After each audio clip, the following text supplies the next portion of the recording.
দীর্ঘ 36 বছর পর তৈরি হতে চলেছে মঙ্গল এবং কেতুর জুতি সিংহ রাশি, পুরোপুরি 51টি দিনের জন্য।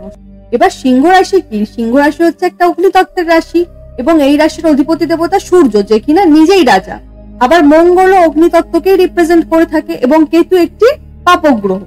এবার রাজার ঘরে সেনাপতি মঙ্গল পাপক গ্রহ কেতুর সঙ্গে থাকতে চলেছে আগামী 51টি দিন। আপনাদের ক্ষেত্রে কিন্তু এই জুতি অত্যন্ত গুরুত্বপূর্ণ, তার কারণ আপনাদের ফার্স্ট হাউসেই এটা সম্পন্ন হচ্ছে এবং সেপ্টেম্বর মাসে কিন্তু আপনাদের রাশিতে গ্রহণও দেখা যাবে। অর্থাৎ এই যে সময়কালটা সিংহ রাশি বা সিংহ লগ্নের ব্যক্তিদের জন্য কিন্তু বলতে পারেন একটা ট্রান্সফরমেশনের সময়।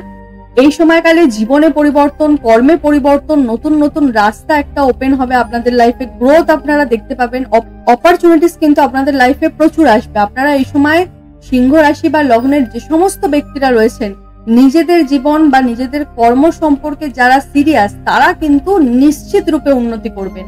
তবে অলসতা বা লেজিনেস যারা করবেন তারা কিন্তু ততটাই পিছনে চলে যাবেন বা বলতে পারেন আপনারা কিন্তু ছিটকে বেরিয়ে যাবেন।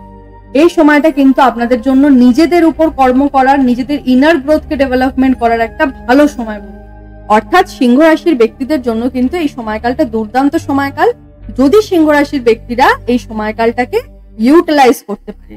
এই 12টি রাশির মধ্যে কিন্তু সব থেকে ভালো সময় সিংহ রাশি।